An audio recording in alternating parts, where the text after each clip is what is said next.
Aula de, eu ia dizer história, mas literatura. O tema de hoje é romantismo. Eu vou precisar muito da ajuda de vocês hoje para dar aula, porque eu preciso trabalhar alguns conceitos, algumas coisas que ficam estruturadas na nossa cabeça, que nós continuamos a reproduzir e que não são necessariamente as coisas mais precisas, as coisas mais corretas. Devo dizer de antemão que hoje é a aula mais difícil de literatura. Então, prestem muita atenção. Foi uma aula que demorou muito para eu preparar, porque o romantismo, ele se mistura muito com uma cultura popular.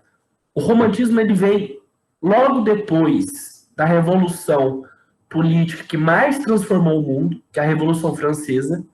Ele ocorre durante a Segunda Revolução Industrial, que é a revolução que dá o dínamo para a sociedade, que coloca a sociedade em grande movimento. Vejam, como já tivemos a aula de Revolução Francesa e de Revolução Industrial, eu acho que vai ficar mais fácil para todos nós. Mas primeiro a gente tem que pensar como que estava se transformando a sociedade. Então, vou perguntar para vocês.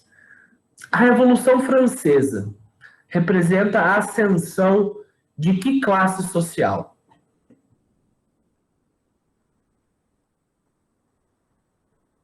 A burguesia, né? Exatamente, Martin, da burguesia.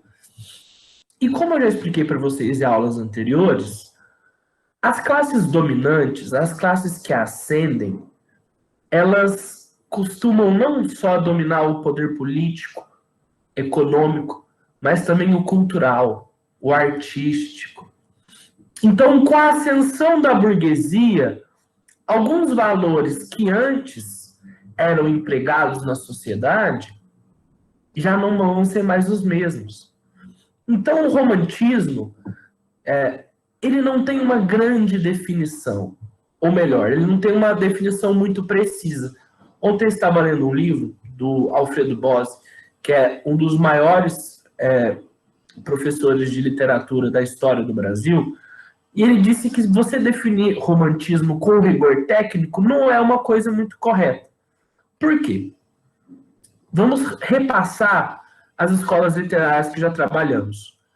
Trovadorismo, tem uma certa definição mais precisa.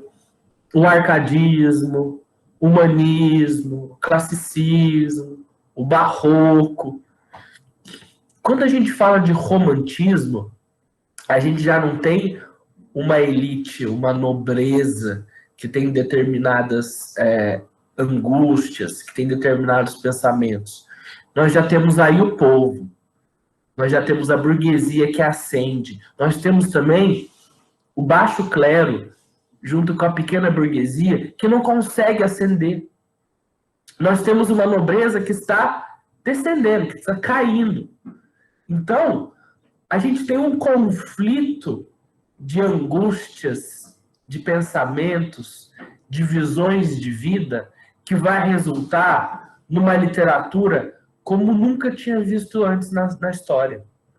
E uma literatura que vai espalhar pelo mundo inteiro. Vou falar para vocês. Quando eu falo romance, o que vem na cabeça de vocês?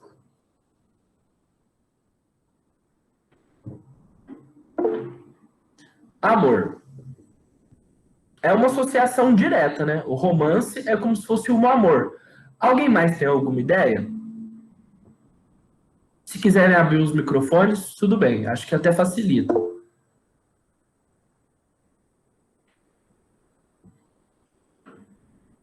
Quando... Olha, dor, sofrimento. O Madison está um pouco amargurado. O Madison vai adorar a aula de hoje. Brincadeira.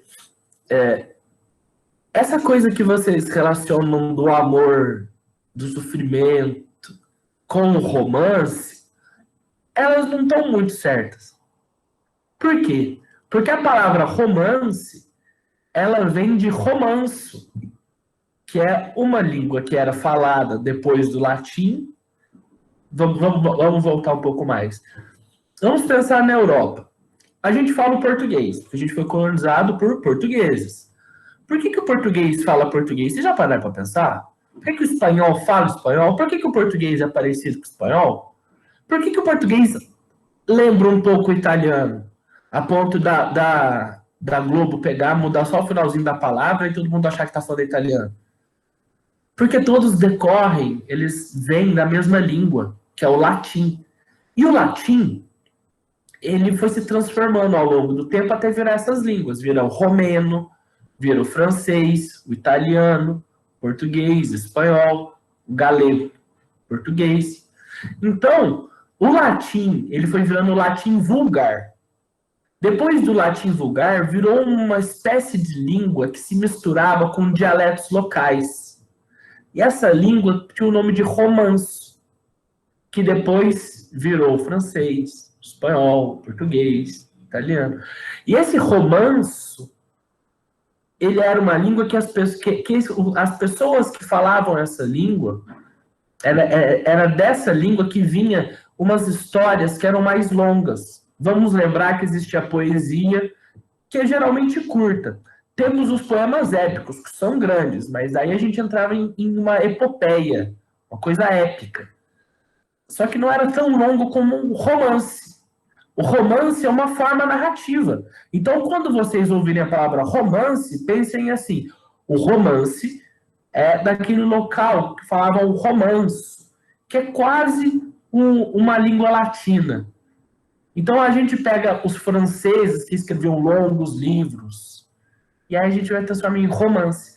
O primeiro romance que conhecemos é Don Quixote, de Miguel de Cervantes, do século XVII. E por que a gente confunde o romance com o amor, com dor, com sofrimento?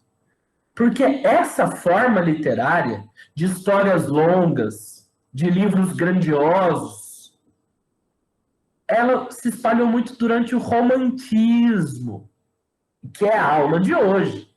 E aí, se eu falar para vocês, se eu falar romantismo, o que vem na cabeça de vocês, aí tem que vir amor, dor, sofrimento, é isso mesmo. Aí seria preciso. Compreenderam essa diferença? E por que se diz romantismo? Porque era daqueles romances. Pegaram a diferença? O romantismo, ele vem da palavra romance. Mas a palavra romance não vem do romantismo. A palavra romance é um livro grande. Então, se você pega um livro lá grandão, a gente vai pensar, que tipo de livro que é esse? Ele é uma narrativa? Certamente ele será um romance. Ele pode ser um romance romântico. Ele pode ser um romance realista. Ele pode ser um romance contemporâneo. Ele pode ser um romance naturalista. Tá tudo certo por aí? Então, vamos lá. As formas literárias que anteriormente eram muito valorizadas, que eram o poema, o teatro visto como uma tragédia, começaram agora a perder tanto valor, perder tanto espaço. Por quê? Porque se antes eles pregavam os valores altos, aquelas coisas magníficas, uma arte muito artística, pode parecer um pleonasmo que eu estou dizendo, mas agora a arte não vai ser puramente uma razão sensível do ser humano, uma representação maior de algo belo, de algo forte. Agora não. Agora a arte, ela assume uma característica, além de tudo, propagandística. As pessoas querem vender livros. Elas querem atingir mais pessoas. Então o romantismo, ele não fica distrito somente a uma escola literária, mas ele é um estilo de vida. É um estilo de pensar. É um novo ethos. É um novo sentimento do mundo. Gente, prestem atenção no que eu falo para vocês. O que a gente sente hoje com os filmes, o que a gente sente hoje com as séries, as pessoas sentiam antes com esses livros. A ponto do primeiro livro romântico de grande potência, que se chama Os Sofrimentos do Jovem Werther, do Goethe, que tem uma obra magnífica chamada Fausto, fez com que as pessoas se suicidassem em massa. É isso mesmo que vocês ouviram. Diversas pessoas, milhares de pessoas na Europa começaram a se matar, porque nesse livro, Os Sofrimentos do Jovem Werther, um jovem Werther sofria por amor. Um amor impossível, um amor inatingível. E ele achou como a maior homenagem possível, a única coisa grande como o amor que ele sentia, a única possibilidade dele alcançar aquela coisa tão forte, de ele lidar com aquele sofrimento, era retirar a própria vida. E as pessoas que liam achavam isso magnífico. E elas falavam, se eu estou sofrendo, não há forma mais bela de acabar com isso do que com a morte. Não existe forma mais forte de eu conseguir me aproximar desse amor como eu tirar minha própria vida. Vocês conseguem imaginar isso? A gravidade desses livros? E por que eles tratam dessa coisa do amor, do sentimento, do sofrimento, da morte, de uma coisa heróica? Porque a gente acabou de passar da Revolução Francesa. E eu vou perguntar para vocês. A Revolução Francesa pregava 3 coisas. A igualdade, a fraternidade. Todos eram livres, iguais e fraternos? Como é que estava a sociedade nessa época?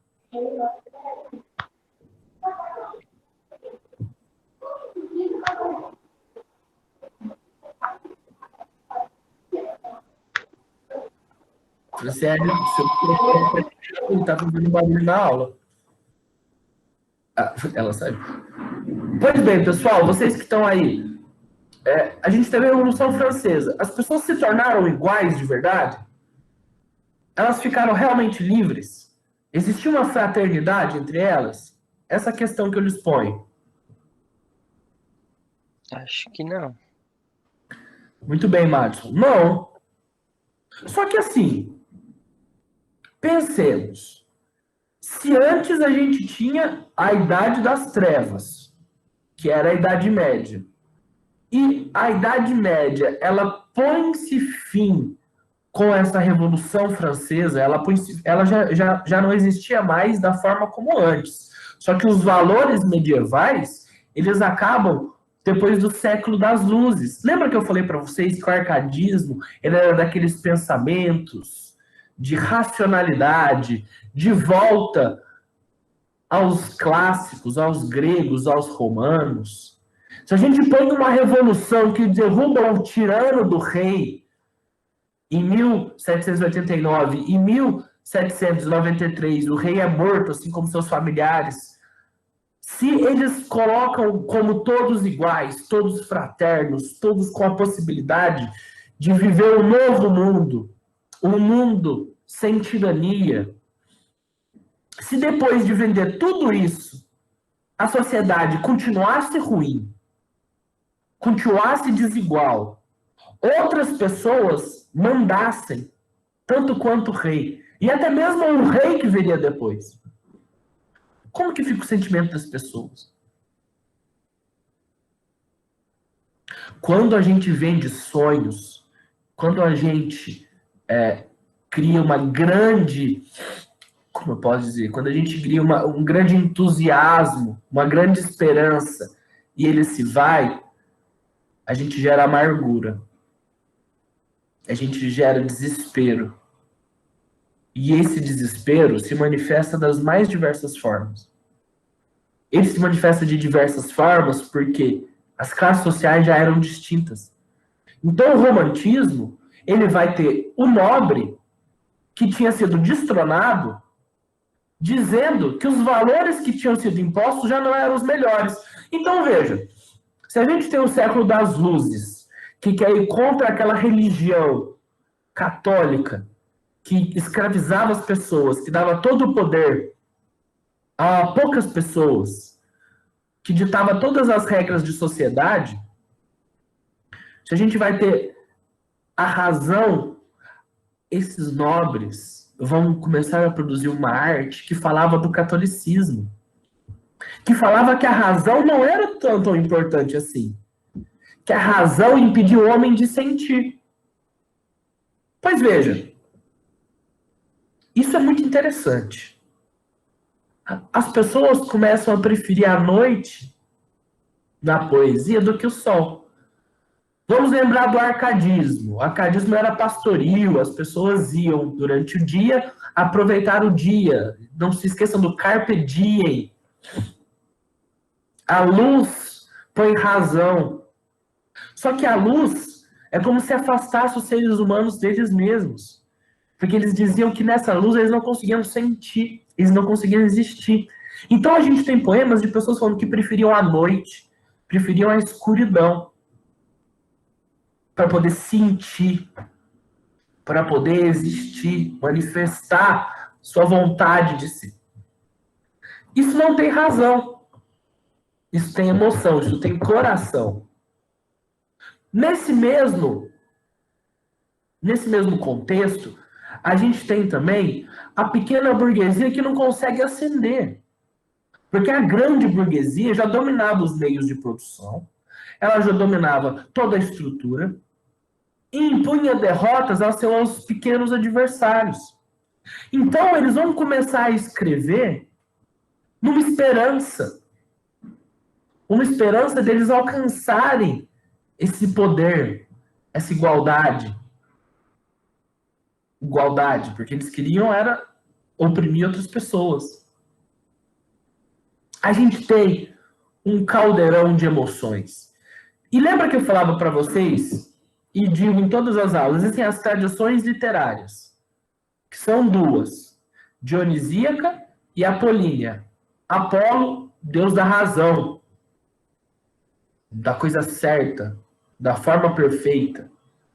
Baco, Dionísio, era o deus da festa, do sentimento, do vinho.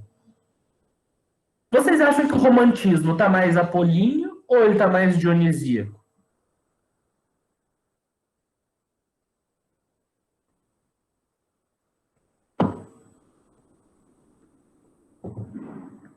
Pessoal?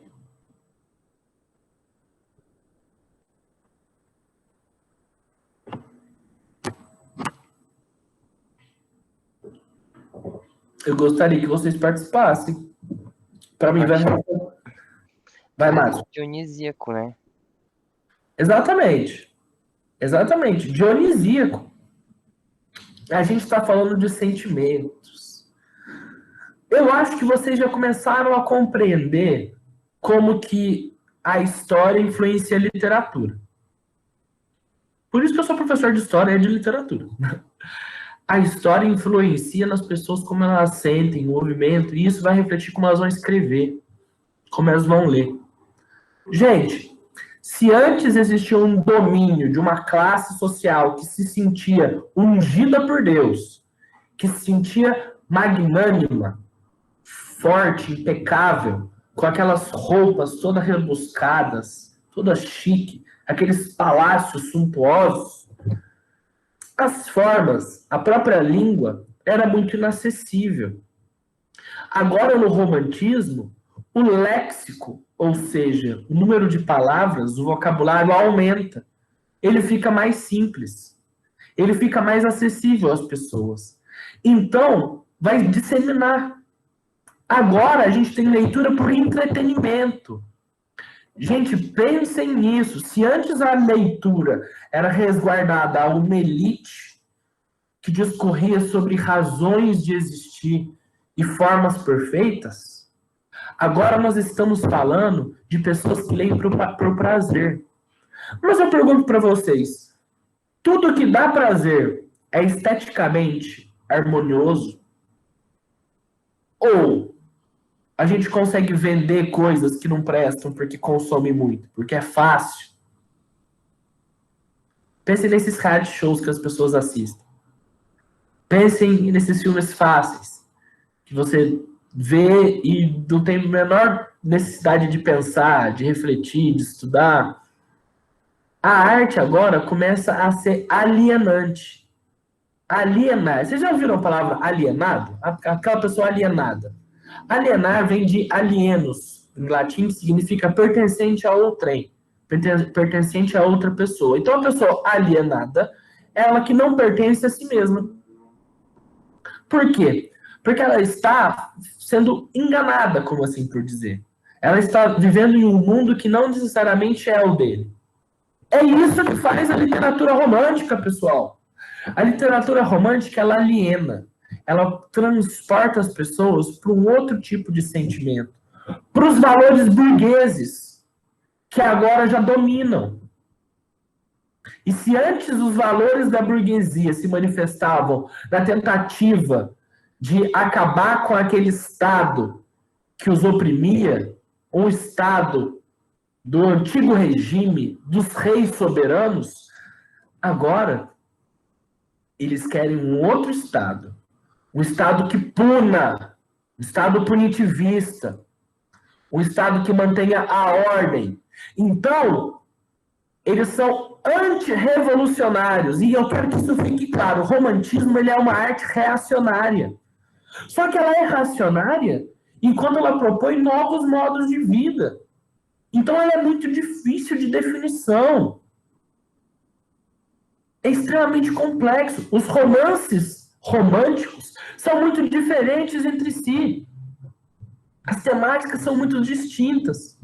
E se eles pegam um povo que estava extremamente desanimado, que estava amargurado, eles vão vender esperanças.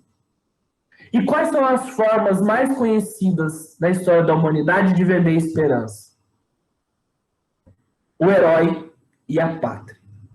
E eu digo para vocês, todas as vezes que começarem a dizer de heróis, de um nacionalismo fervoroso, de família, de ordem, podem esperar que venha uma ordem reacionária por aí, enganatória, que tenta manter vocês sob uma prisão ideológica. A Flávia perguntou se eu estou bravo. Eu fico muito excitado quando eu falo sobre isso, porque isso percorre a nossa vida como um todo. As pessoas que estavam desacreditadas, porque elas não receberam a igualdade, elas não receberam a liberdade, elas não receberam a prosperidade, a fraternidade, então elas vão começar a acreditar na pátria, como algo que poderia restaurar coisas. Elas vão acreditar em heróis, em mitos. Elas vão acreditar em discursos que vendem um ódio. Elas vão se colocar contra elas. Não sabem muito bem ao certo porque elas estão umas contra as outras. Mas é por conta de emoção, de sentimento. Esqueça a razão. Eu quero existir, eu quero sentir. E se você sente com medo, o resultado não pode ser bom. Então a arte romântica, ela pega uma burguesia que está ascendendo e quer manter o estilo de vida dela. Ela pega uma burguesia pequena que quer ascender. Ela pega um clero que quer voltar aos tempos de Idade Média. Ele pega uma nobreza que quer voltar a ter o poder. Ele pega uma pobreza de um povo que agora estava sendo explorado pelo capitalismo. Pois veja, se o feudalismo era ruim, a primeira fase que precede o feudalismo, que é esse capitalismo pré-industrial, era pior para os próprios trabalhadores do que quando eles eram servos. Agora pense, se as revoluções eram feitas para melhorar a vida das pessoas, como nós estamos ficando piores? E isso se manifesta na literatura. É aí que existe a força do romantismo, de vender um modo de vida, de vender sentimentos, de vender paixões, de vender esperança para um pessoal que já não tinha mais esperança. No Brasil, essa manifestação vai se dar em ditames um pouco distintos da Europa, embora seja quase que uma cópia. Quem seria o herói brasileiro, pessoal? O europeu veio, invadiu as terras, colonizou, e nós temos desgraça atrás de desgraça durante anos e anos. Os primeiros românticos, eles eram indianistas. Por que indianistas? Porque eles queriam buscar um herói brasileiro. E principalmente José de Alencar vai pegar isso e vai transformar em obras magníficas, como o Guarani, como o Iracema. Só que ele vai idealizar uma Índia de uma forma que ela nem existe. Iracema é a virgem dos lábios de mel, que deslizava pelos gramados, pelos campos, que tem um cabelo mais negro que a asa da graúna. Aquela moça esbelta, maravilhosa, que não correspondia à verdade dos indígenas que eram açoitados, que eles eram assassinados.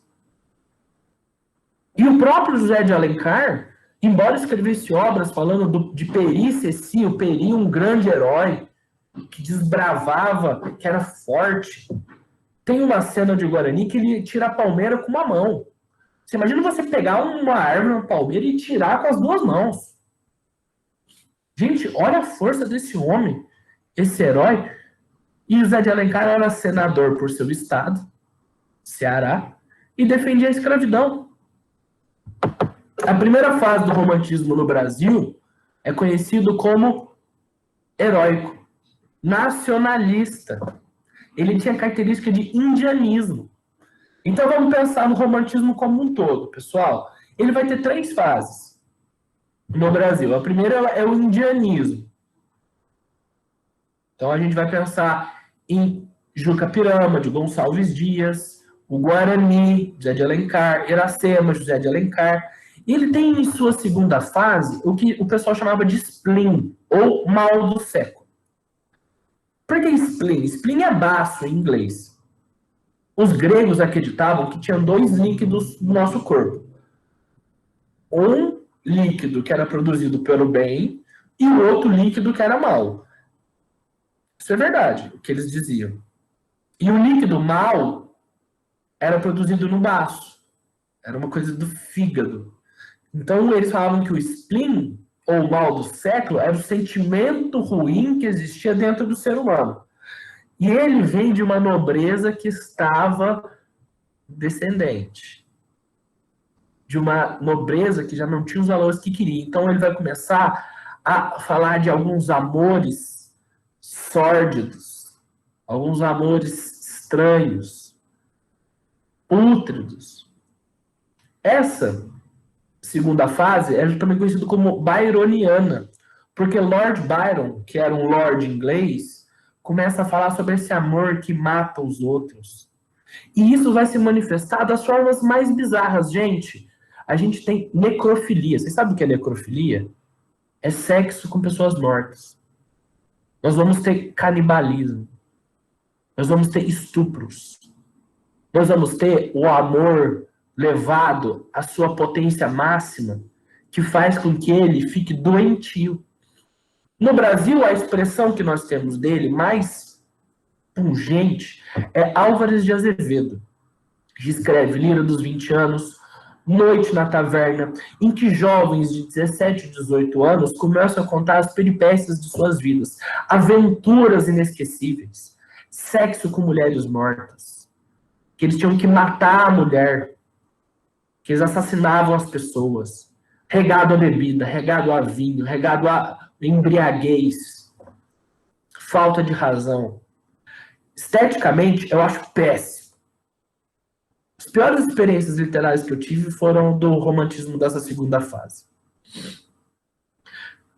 Noite na Taverna. Eu vou mandar para vocês o arquivinho com tudo, tá, pessoal? A terceira fase do romantismo, ela é conhecida como Hugoana. Algo que vem de Hugo. Porque tinha um autor na França chamado Victor Hugo, se dizem lá, o Victor Hugo, que escreveu obras que tinham um cunho social, veja só. Um nobre, com posses, mas que preocupava com o povo. Muito religioso, vai ter o amor, vai ter o herói, conhecido como Jean Valjean, e ele escreve o livro Os Miseráveis. Esse livro aqui, ó. Um baita de um catatal, 2.000 páginas. Foi o maior livro que eu li na minha vida. E eu vou me dedicar um pouco a ele, porque foi um livro que mudou minha vida. De verdade. Ele tem 1.000 páginas em cada livro? Ou é 2.000 páginas em cada livro? Não, tudo dá 2.000. Na verdade, existem versões diferentes. Essa minha versão, o livro é um pouco menor. Dá para ver, ele não é alto. Então dá 2.000. Existem versões que ele dá 1.400, 1.300, 1.500. Pensam que é um livro extenso mesmo. Eles vendiam capítulos para os jornais e as pessoas liam diariamente. Então ficavam durante meses e meses lendo o mesmo livro, que chegava nos jornais. Essa fase, ela é conhecida como Hugoana ou também Condoriana.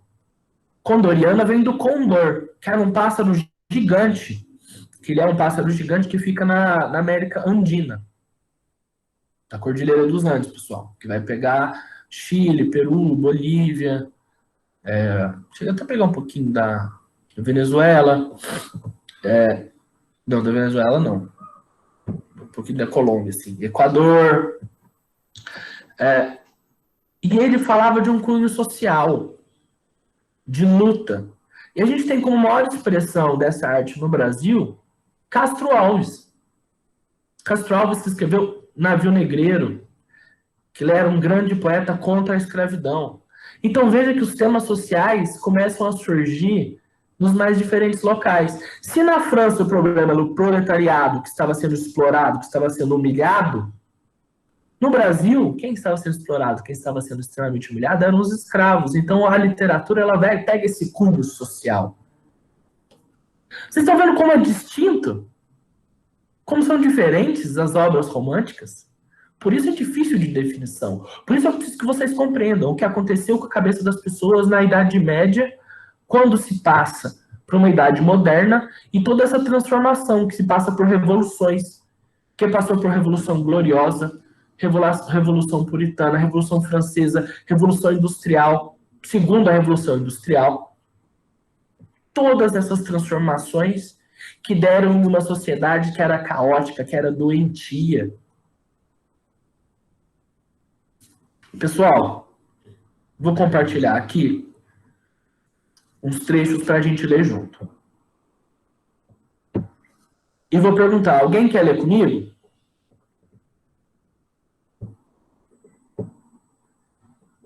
Eu vou pôr o texto aqui. Não é esse. Vocês estão vendo a minha tela? Preciso que vocês falem pro microfone. Sim, dá pra ver. Dá para ver? Então aqui eu tenho o romantismo. E eu vou colocar aqui esse trecho. Alguém pode ler esse trecho para mim? Tenho tanto. Cara, eu posso ler um pouco. Então lê aí, Márcio. Se fazer algum barulho aí, a culpa não é minha. Tudo bem. Barulho externo. Tenho tanto e o sentimento que tenho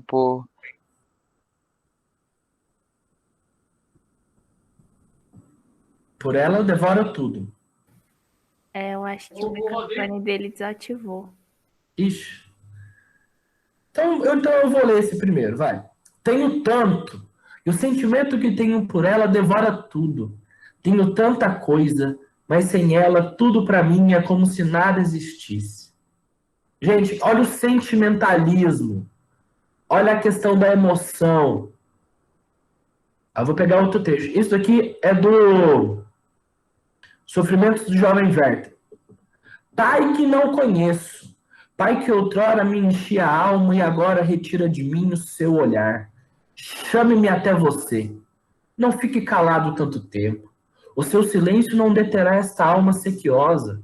E será que o homem, um pai, iria se zangar vendo o seu filho, que inesperadamente retorna, atirar-se em seus braços e gritar: Estou de volta, meu pai!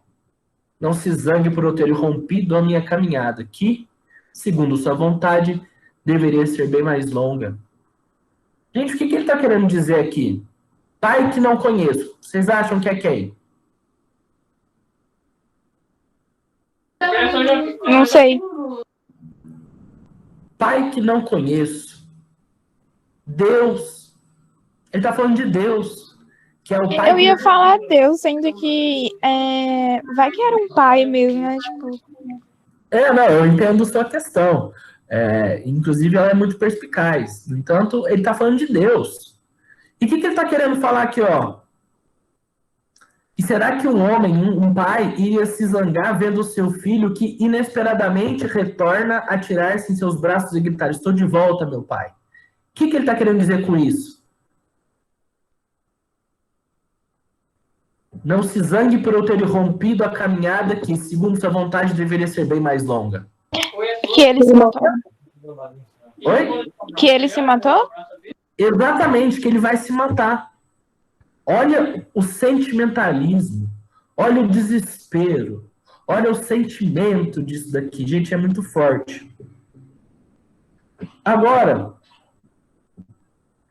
eu vou ler para vocês e eu preciso que vocês participem comigo porque é uma aula que eu quero que seja dinâmica. É um texto Eu tenho uma pergunta. Pode fazer. No livro Lolita, tem esse romance também. Ele pode ser colocado em, tipo, nisso que você tá falando? Ou não? Não. O livro Lolita, de Vladimir Nabokov, ele tá por aí. Ele tem um romance que é uma fase mais contemporânea, mas por mais que seja um romance doentio, ele não é um romance romântico, porque ele não está idealizando o amor, ele está mostrando a perversão do amor. Para quem não conhece, Lolita é um livro do russo Vladimir Nabokov, que um homem se apaixona por uma menina de 13 anos e eles têm relações. Ele quer mostrar mais a perversão de um ser do que propriamente elevar um amor. Aqui o amor é elevado, percebam isso. Eu vou trazer para vocês agora o prefácio de Os Miseráveis.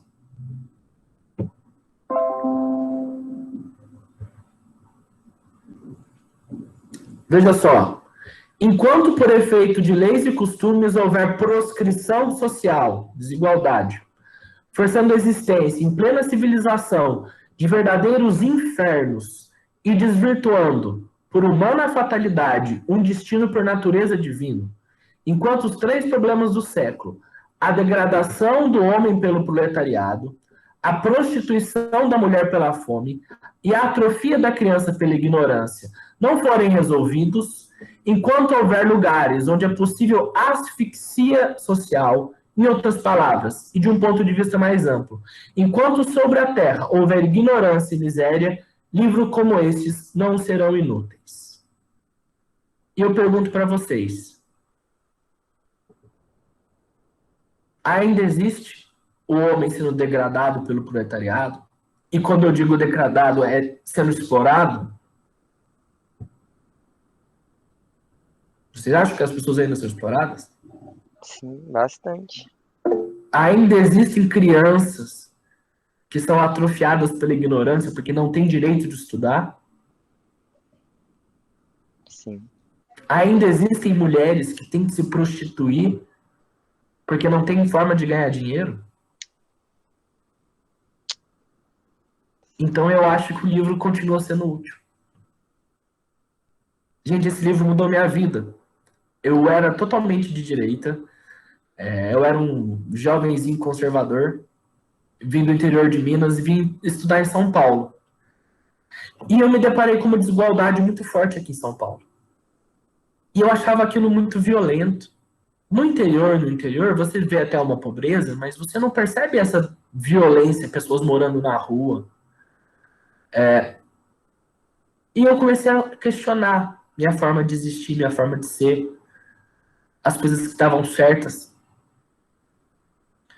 E lançou um filme, que eu vou botar um trecho para vocês já já, chamado Os Miseráveis, que é dessa obra. E eu senti uma força tão grande quando eu vi aquilo, que eu decidi que eu tinha que fazer a minha vida uma forma de lutar pela igualdade das pessoas, contra essa exploração. Acho que alguns de vocês sabem, eu sou advogado, sou formado em Direito, mas agora eu faço letras e eu vim para a educação popular, porque eu acho que nós não podemos permitir essa desigualdade. E foi ao ler Os Miseráveis que eu me tornei essa pessoa de esquerda que luta pela igualdade dos outros e que acredita que a única forma é a forma em que todos somos iguais. Vejam só, eu vou colocar aqui para vocês um trecho do filme. Não, peraí.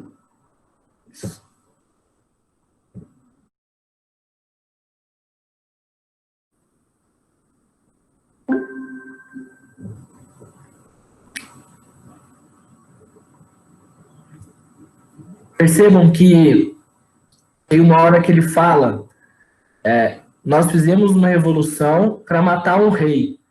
Agora, nós temos um outro rei, que não é melhor do que o anterior.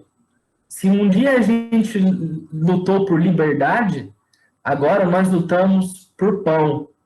Se há uma coisa... Eu estou fazendo tradução na minha cabeça. Se há uma coisa que é igualdade, é só quando a gente estiver morto. E aí depois eles falam Vive la France, que já tem esse quê nacionalista. Percebam que ele está querendo dizer que a revolução que ia garantir a igualdade de todos, ela não aconteceu. Se eles tiraram o rei para serem iguais, eles continuam desiguais. Se um dia eles lutaram por liberdade, hoje eles lutam por pão. Gente, nesse livro, o grande herói se chama Jean Valjean. Boa, Karine. Se chama Jean Valjean, que é um homem que, para salvar o filho da irmã, ele quebrou uma janela de uma vidraça de uma padaria, roubou um pedaço de pão. Ele ficou preso 19 anos. E a pessoa que o prendeu se chamava Javert. Inspetor Javert, vocês querem Javert. Ele ficou preso por 19, porque, na verdade, ele ficou preso por 5, mas cada vez que ele tentava fugir, a pena dele aumentava. Ele era tratado como um animal. Ele era tratado como um ser horroroso. Então, ele não conseguia pensar como ser humano. Ele sabia que a pena dele iria aumentar se ele tentasse fugir, mas ele não conseguia pensar. Ele ficava nas galés, nas prisões, com trabalhos forçados, e lá ele era explorado. Quando ele pôde sair, ele não conseguia emprego. A pessoa que deu chance para ele foi um bispo. E aí ele construiu uma riqueza, e aí o livro tem diversos outros romances, diversos outros temas. Tem esse de uma revolução que vai se assemelhar muito à revolução da Comuna de Paris, dos estudantes, das pessoas que vão lutar por igualdade, vão construir as barricadas. Tem a Fantine, que é uma mulher que foi enganada por um homem, engravidou, teve que deixar o filho numa espécie de orfanato, um orfanato em que as pessoas exploravam a criança, e ela teve que vender o cabelo, os dentes, se prostituir, até a morte por tuberculose, porque ela tinha que mandar dinheiro para a filha. Os Miseráveis resume bem o título, que é sobre a miséria humana. O romantismo, ele trata disso, de misérias humanas, seja miséria moral, seja uma miséria existencial, seja uma miséria de fome, de prostituição, de degradação, dos seres humanos explorados até a sua última gota. Ele também fala de nacionalismo, fala de heroísmo, de sentimentalismo. Então a obra romântica, da mesma forma que você vai ver um índio forte, que derrota todos que cheguem perto dele, você vai ver um homem que se matava por amor. Você vai ver também um homem que o prazer dele era se deitar com mulheres mortas. Você vai ver poemas que falam sobre o fim da escravidão. Você vai ver romances que vão falar sobre o fim da exploração social. Você vai ver romances que falam de um homem que, em sua solidão, pegou pedaços de outros homens e, com eletricidade, construiu um super-homem. escrito por Mary Shelley, o Frankenstein. A gente vai ver os góticos. A gente vai ver a religiosidade voltando. Nós vamos ver valores nobres voltando. Nós vamos ver valores burgueses ascendendo. Nós vamos ter uma literatura que, se antes ela era elevada, agora ela só se importa em vender. Esse é o romantismo, em toda a sua complexidade, em toda a sua dificuldade de caracterização. É uma arte burguesa, em essência, que tenta vender um novo estilo de vida, que tenta vender outros valores, os valores do nacionalismo, os valores de heróis, os valores dos sentimentos ruins, os valores dos sentimentos bons. Toda essa complexidade é o romantismo. Pessoal, algum comentário, alguma dúvida?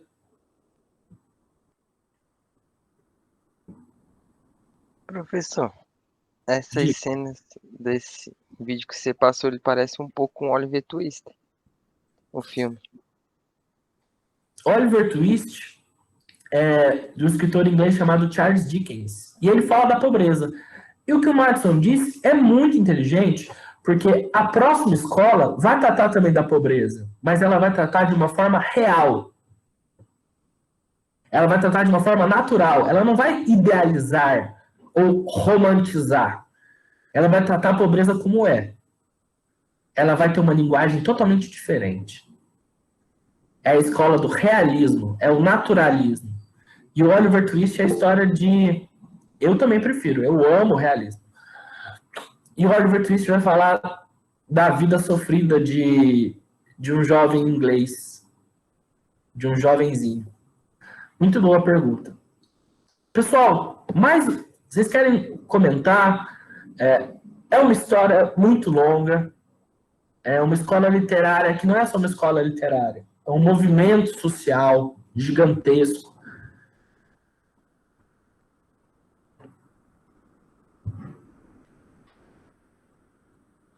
Ninguém? Achei que o pessoal ia querer conversar comigo. Ixi, Já que é assim, eu vou... Acho que pode interromper, Karine, que eu vou para outra cena do filme.